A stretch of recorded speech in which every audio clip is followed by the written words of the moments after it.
அனைவருக்குமே வணக்கம். சற்று முன் கிடைத்திருக்கக்கூடிய ஒரு மிக மிக முக்கியமான செய்தி ஒன்று வெளியாகி உள்ளது. சற்று முன் பக்கா கேச் மகளிர் ஆணையம் சதுரடி. திமுகவில் சிக்கிய 6 அமைச்சர்கள். ஸ்டாலின் அதிர்ச்சி. இது மாதிரி செய்திகள் வெளியாகிருக்கு.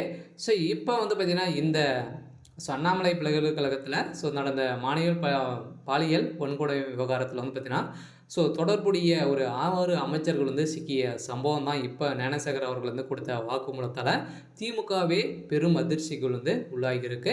இந்த பாலியல் விவகாரத்தில் எந்தெந்த அமைச்சர்கள் சிக்கியிருக்காங்க அப்படின்றத தொடர்ந்து வீடியோவில் பார்க்கலாம். அதுக்கு முன்னாடி நம்ம சேனலுக்கு இப்போ தான் முதல் முறையாக வந்திருக்கீங்க அப்படின்னா மறக்காமல் நம்மளுடைய சேனலை சப்ஸ்கிரைப் பண்ணி சப்போர்ட் பண்ணுங்கள்.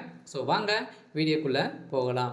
இதில் பார்த்தீங்கன்னா அண்ணாமலை பல்கலைக்கழகத்தில் நடந்த இந்த பாலியல் விவகாரத்தில் அந்த மாணவி கொடுத்த வாக்குமூலத்தால் பார்த்தீங்கன்னா இப்போ அதிரடியாக திமுகவுடைய முக்கிய புள்ளிகள் எல்லாம் பார்த்தீங்கன்னா பெரும் சிக்கலில் சிக்கியிருக்கும் நிலையில் பார்த்தீங்கன்னா இப்போ அதிரடியாக ஏற்கனவே ரகுபதி அவர்கள் சொல்லியிருந்த நிலையில் இவர் திமுக சேர்ந்த பிரமுகரே அடிப்படை உறுப்பினராக கூட இல்லை அப்படின்ற மாதிரி பார்த்தீங்கன்னா அவங்க சொல்லியிருந்தாங்க. இருந்தாலும் இப்போ அண்ணாமலை அவர்கள் கொடுத்த ஆதாரத்தால் இப்போ பக்கா கெச்சு போட்டு மகளிர் ஆணையமே இப்போ அண்ணா பல்கலைக்கழகத்தில் பார்த்தீங்கன்னா களத்தில் இறங்கி அங்கே நடந்த சம்பவத்திலே பார்த்தீங்கன்னா இதில் ஈடுபட்ட அனைத்து ஆசிரியர்களுக்கும் திமுக சேர்ந்த பிரமுகர்களுக்கும் இதில் தொடர்பு இருக்குது. அடிக்கடி இந்த விஷயங்கள் அங்கே நடந்துட்டு வருது அப்படின்ற மாதிரி தான் இப்போ பார்த்தீங்கன்னா தாமாக முன் இந்த மாணவி கொடுத்த தைரியத்தால் பார்த்தீங்கன்னா இப்போ திமுகவுடைய தலைமையகமும் அண்ணா பல்கலைக்கழகமும் வசமாக சிக்கிய சம்பவத்தினால இப்போ இந்தியாவே திரும்பி பார்க்க வைக்கக்கூடிய அளவு தான் இப்போ நடந்திருக்கு.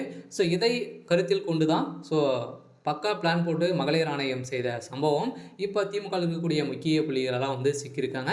அதனால் பார்த்தீங்கன்னா ஏற்கனவே ரகுபதி அவர்கள் சிக்கியிருந்தாங்க இல்லையா. அவரே பார்த்தீங்கன்னா இப்போ அமைச்சர் சுப்பிரமணியன் அவங்களுக்கெல்லாம் இதில் தொடர்பு இருக்கலாம் அப்படின்ற மாதிரி பார்த்தீங்கன்னா ஏற்கனவே தொடரப்பட்ட நிலையில் செய்தி வெளியேறிச்சு. இதை தொடர்ந்து இப்போ சம்பவங்கள் இடத்துல பார்த்தீங்கன்னா இப்போ ஞானசேகர் அவர்கள் கொடுத்த வாக்குமூலத்தால் திமுகவே அலறக்கூடிய அளவிற்கு இப்போ சம்பவம் மேலே சம்பவம் நடந்திருக்கு. இதனால் திமுக இருக்கக்கூடிய இந்த அமைச்சர்களுக்கெல்லாம் இதில் தொடர்பு இருக்குது அப்படின்ற மாதிரி தான் இப்போ மகளிர் ஆணையம் வைத்திருக்கக்கூடிய கெச்சால் இப்போ அதிரடியாக இந்த 6 அமைச்சர்கள் கைது செய்யப்பட்டிருக்கும் நிலையில் திமுகவுடைய தலைமையகத்துக்கு ஒரு மிகப்பெரிய பேரிடியாக தான் இருந்திருக்கும் நிலையில் முதல்வர் ஸ்டாலின் அவர்களுக்கும் இதில் வழக்கு பதிவு செஞ்சுருக்காங்க. எதனால் அப்படின்னு பார்த்தீங்கன்னா இப்போ திமுகவுடைய தலைமையகம் இதற்கெல்லாம் தொடர்பு துணை போயிருக்கு அப்படின்ற மாதிரி தான் இப்போ நீதிமன்றமே குற்றச்சாட்டுகள் வைத்திருக்கும் நிலையில் திமுகவுடைய தலைமையகத்துக்கு பார்த்தீங்கன்னா ஒரு அதிர்ச்சி அளிக்கக்கூடிய சம்பவம் தான் நடந்திருக்கு. அதனால் என்ன நடக்க போகுது அப்படின்றத வெயிட் பண்ணி பார்க்கலாம்.